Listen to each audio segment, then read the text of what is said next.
My ex-husband once looked me dead in the eyes and said, "The courts haven't ordered me to give you a dime." He thought refusing to help his own children made him powerful. He thought dragging me through court would break me. But nearly 10 years later, one legal document quietly wiped out a massive portion of his retirement savings. And the best part, he chose it himself. If you've ever been underestimated, ignored, or forced to fight for basic respect, you're gonna love this story. Hit like, subscribe, and settle in, because this is one of those slow burn revenge stories where patience turns into perfect justice. When our first child was born, I thought I was starting the happiest chapter of my life. Instead, it was the beginning of my dependence. My husband insisted I quit my job. At first, it sounded loving. "You should stay home with the baby. I'll take care of everything." I believed him. I trusted him. And slowly, without realizing it, I lost financial independence, professional identity, and eventually, my safety. By the time our second child turned 2, the marriage had changed completely. The warmth was gone. The criticism started first. Little comments, then insults, then yelling. Then emotional manipulation so constant I stopped recognizing myself. And then I discovered the affair. That moment shattered whatever illusion remained.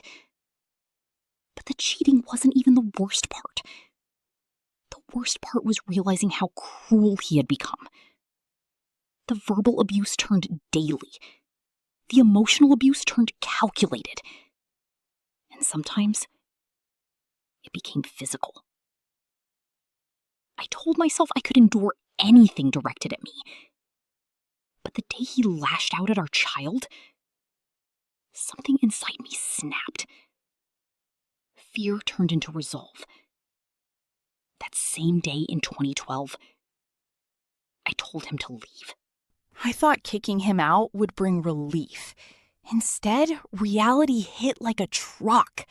I had no income, no daycare money, no nearby family. 2 young children depending entirely on me. And my ex, he refused to help. Not emotionally, not financially, not even as a father. When I asked for money for the kids, he smirked and said, "The courts haven't ordered me to give you a dime." Those words burned into my memory. He wasn't just refusing me, he was refusing his own children. Things got worse. He contacted the bank and somehow had my accounts frozen. I remember standing there, card declined, groceries half-bagged, heart racing while people stared behind me. Humiliation has a physical feeling. Your chest tightens, your face burns, your hands shake. And still, I kept moving forward. I filed for divorce.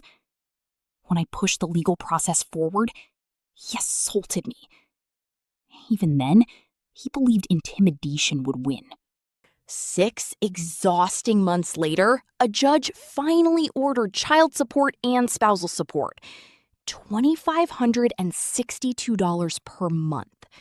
Not revenge, not punishment, just responsibility.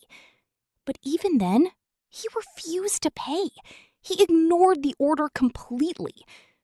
Only when wage garnishment kicked in, meaning money was taken automatically from his paycheck, did payments finally start. By then, he was already $6,000 behind. I used that failure strategically. Because he had fallen behind, the court allowed me to move away with the kids. For the first time in years, I felt safe. A year after the divorce, something unexpected happened. I remarried. My new husband wasn't perfect, but he was kind, calm, stable, the opposite of chaos. For the first time, I experienced partnership instead of control. life finally felt normal. I reviewed the court documents one day and noticed something small, a checkbox. It said spousal support would stop upon remarriage, if it had been selected. It wasn't checked. I assumed everything was legally correct, so I accepted that year of support payments, about $12,000 total. At the time, I believed I was being fair. Instead of pursuing my legal right to part of his retirement account, I let it go. I thought, take the smaller amount, avoid more conflict. Peace felt worth more than money. I had no idea how important that decision would become. In 2017, out of nowhere, my ex filed for sole custody of our children. No warning, no concern for the kids, just legal aggression. That's when he discovered I had remarried and realized he had paid spousal support during my first year of marriage. Suddenly, he wanted revenge. He demanded I repay every dollar. I calmly explained. I accepted that money instead of filing for part of your retirement account. I even offered a deal. Let me keep the $12,000 and I won't touch your retirement. Simple, fair, peaceful. He refused. He pushed the issue into court, and the judge ordered repayment. But here's where things got interesting. The court adjusted child support and deducted the repayment from future payments. The result?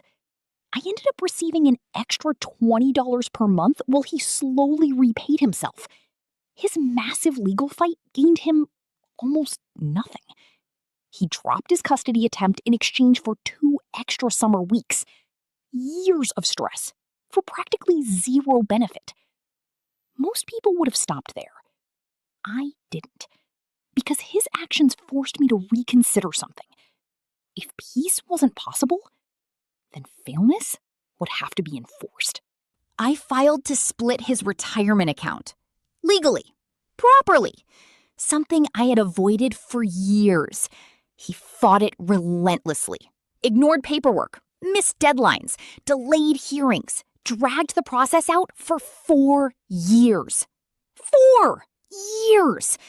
Every delay cost time, money, and emotional energy. But eventually, the court lost patience.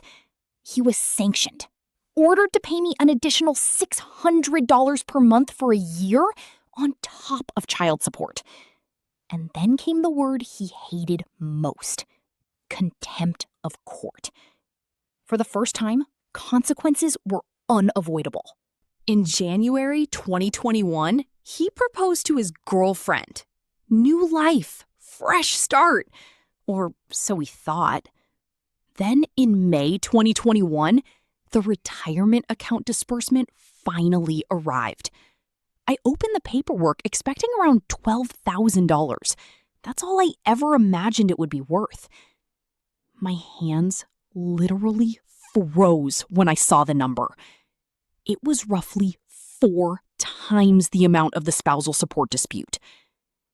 I sat there staring at the page, realizing something almost unbelievable. Had he accepted my earlier offer? Had he simply allowed peace? I never would have filed for it. His own stubbornness created the outcome. He didn't lose money because of revenge. He lost it because he refused fairness. Play stupid games, win very expensive prizes. Recently, I received an email from his fiancée. She blamed me, said I stole his retirement, claimed I ruined their future marriage. I read the message twice before replying calmly. I explained. I offered him a choice years earlier: keep the retirement intact or fight over $12,000. He chose the fight.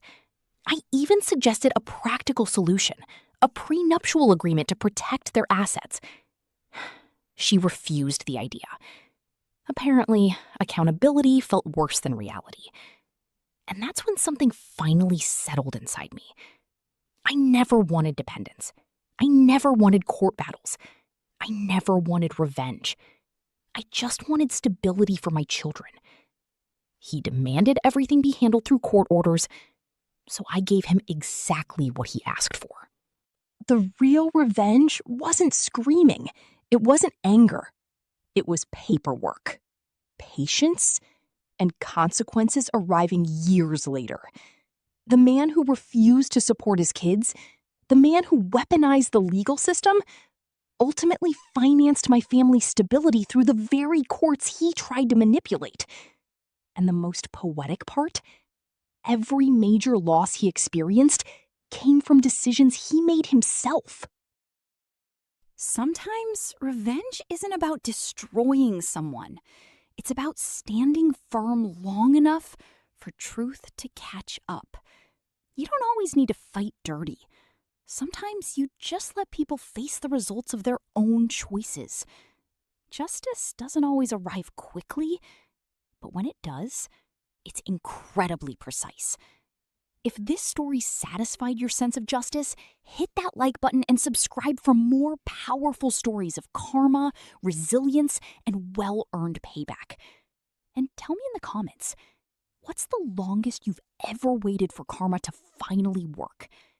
Because sometimes the slowest revenge is the sweetest one.